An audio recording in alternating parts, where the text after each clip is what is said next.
그러면 선진화가 안 되는 거예요. 선진화가. 회사가 선진된 기업이 안 되는 거예요. 이제 우리가 선진 기업을 만들겠다고 생각하면 미국에서 역시 한국이나 마찬가지로 ESG가 이슈고, 그거를 이제 IR 차원에서 어떻게 현실적으로 해내느냐, 요거를 스토리를 어떻게 만들어내느냐, 니리에서 어떻게 하면 우리의 ESG 스토리를 잘 얘기할 수 있을까에 대해서 세미나를 했습니다. 여기는 이제 디지털 IR이라는 서비스를 제공하는 그런 회사의 담당자가 나와서 ESG 스토리를 어떻게 전달할 것인가를 얘기를 합니다. 가장 많이 보는 게 분기별 실적 자료를 올리잖아요. 그게 이제 2등이고, 프레젠테이션, 애뉴얼 리포트, 어떤 뉴스들이 있는지, 그 다음에 주주총회 결과, 픽스 인베스터스 누구인지, 이런 것들이 있다. 이제 대부분의 자료를 PDF로 주다 보니까, PDF는 아무래도 웨브사이트에 적자한 것도 아니고, 여기 보면 스크린 피드 얘기가 있죠. 그 HTML로 만들어서 보여주는 게 제일 좋고, 또 모바일 쪽에서 적절하게 보여줄 수 있는 것도 좋겠다. ESG 리스크가 important factor in decision making이냐, 투자가들한테 물어본 거죠. 79%가 그렇다고 했고요. ESG 관련된 이슈를 properly disclose, 그러니까 공시하게 보여주지 않는 회사에 대해서는 49%의 인베스터들이 거기에 투자하지 않겠다라고 말했다고 하네요.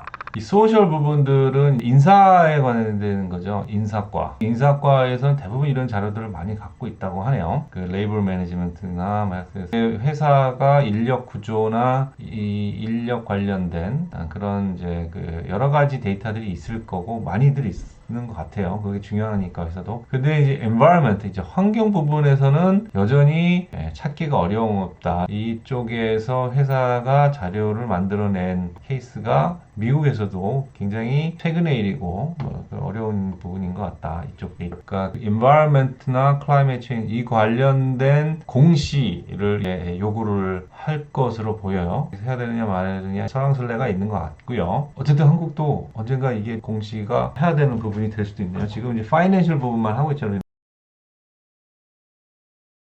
ESG 관련된 리포트에서 보고 싶은 게 지금 현상이 아니라, 현상은 이런데 그거를 앞으로는 우리가 뭘 어떻게 해서 얼마까지 계산해 보겠다. 0까지 가기 위해서는 몇 년 동안 뭘 앞으로 이렇게 해서 이렇게 떨어뜨려 보겠다라는 이제 그런 타겟이 보고 싶은 거죠. 투자가 입장에서도 그런 것 같아요. 서플라이 체인이 지금 굉장히 문제가 되겠잖아요. 항공업이면은 그 티타늄 같은 게 굉장히 중요한 메테리얼인데, 그거 없으면 항공 제품을 못 만들거든요. 근데 그거를 어디서 갖고 오는지, 얼마나 갖고 오는지 투자가들이 알 길이 없는데, 갑자기 어느 날 그게 조달이 안 돼서 우리 망해버리면 투자했다가 망하는 거죠. 근데 그런 것까지 다 트랜스페런트하게 보여주면 투자가 입장에서는 이 회사가 세이프하구나, 이 회사가 서플라이 체인 때문에 문제가 되지는 않겠구나, 또는 문제가 되겠구나 를 얘기를 할 수 있는 거죠. 그렇게 했을 때 투자가들 입장에서는 그거를 우리에게 피드백까지 줄 수 있죠. 다른 나라들은 이런 상황인데, 다른 회사는 이런 상황인데, 앞으로 이런 문제가 좀 생길 것 같다, 좀 조심해라, 이런 어떤 투자가들과의 정보의 교환도 생길 수 있을 것 같아요. 저는 그게 굉장히 IR의 중요한 포인트라고 생각합니다.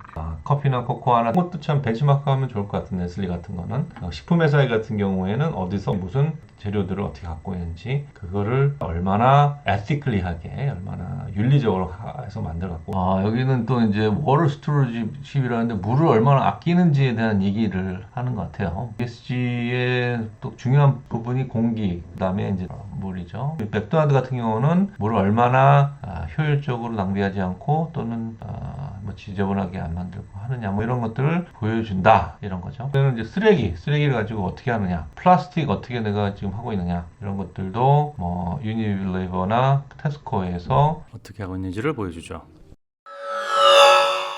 CEO가 글로벌 100 컴퍼니 100개 중에 44%가 ESG 관련된 자기들의 전략을 설명을 하고 있답니다. 웹사이트에다가. 그 중에 하나가 이제 마크 스펜서가 그렇고, 여기 뭐니까 버시가 그렇고, 우리는 이 사회를 평가하지 않죠. 우리나라에서 가버넌스 이슈 중에서도 하나가 항상 이제 이 사회를 평가를 어떻게 하느냐, 이런 것도 있는데, 이거는 너무 당연한 거로 일단 얘네들은 일단 시작을 하기 때문에, 우리는 100만 원 이렇게 다 정해져 있죠. 사회 이사나 특히 이럴 때. 여기서부터는 소셜 쪽, 이제 S를 얘기하는데, 다이버시티는 그 다양성을 얼마나 건강하게 관리를 하고 있느냐. 자, 여기서는 63%의 투자가들이 그 3자 평가를 받는 회사를 선호한다라고 합니다.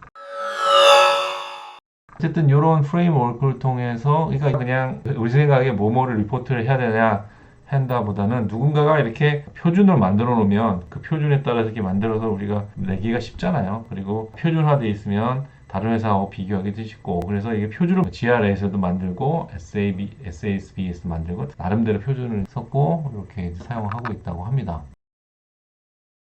투자가들의 입장에서는 ESG가 Corporate Strategy, 회사 전략에 반영이 되어야 된다. 82% 생각한다. 그 지속 가능 스토리들을 이렇게 리포팅에 쓴다라고 하는데요. 그 예를 들면은 앵글로 아메리칸 같은 회사가 마이닝 비즈니스라는 거죠. 그러니까 이제 그 회사가 얼마나 그 커뮤니티, 그 마을 사람들, 그 관련된 그 주민들의 어떤 신경을 쓰고 이렇게 백신도 놔주고 일하시는 분들의 가족을 돌본다든가 뭐 그런 이 스토리로 이제 하고 있다. 클라이메이트 체인지 스토리를 리포트에 쓰시고 싶으시면 로시의 리포트를 한번 읽어보세요. 리포트를 하여튼 서머라이즈 해가지고 인덱스를 한 다음에 구글에서 그 쉽게 찾을 수 있게 한다고 합니다. 그런 것도 한번 참고해 보십시오. 지금 하고 있는 것도 많은데 그까지 굳이 해야 되나. 그래서 이제 정부에서 하라고 하니까 그때 이제 하게 되는데 인력도 모자르고 시간도 없고 굳이 뭐 그렇게까지 해서 뭐 얼마나 영광을 보겠다고 라는 생각을 하게 돼요. 그러면 선진화가 안 되는 거예요. 선진화가. 회사가 선진된 기업이 안 되는 거예요. 그러니까 이제 우리가 선진 기업을 만들겠다고 생각하면 아무 안 알아줘도 해야 돼요. 어떤 사명감을 가지고 해야 되는데 우리는 먹고 사는데 너무 진착돼 있어 가지고 뭔가 더 가치 있는 일들을 하는 거에 굉장히 인색한 것 같아요.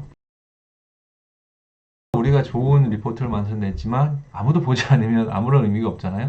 그래서 뉴스레터를 통해서 투자자들한테 정기적으로 보내주거나 그런 방법이 있는 것 같아요. 또 이렇게 뭐 IR 이벤트처럼 뭐 실적 발표회나 아니면 경영 설명회처럼 설명회를 하는 또 세미나를 헤니켄 같은 경우가 어떻게 배럴워드를 만드느냐, 브루어 배럴워드네. 이런 것들도 뭐 한다.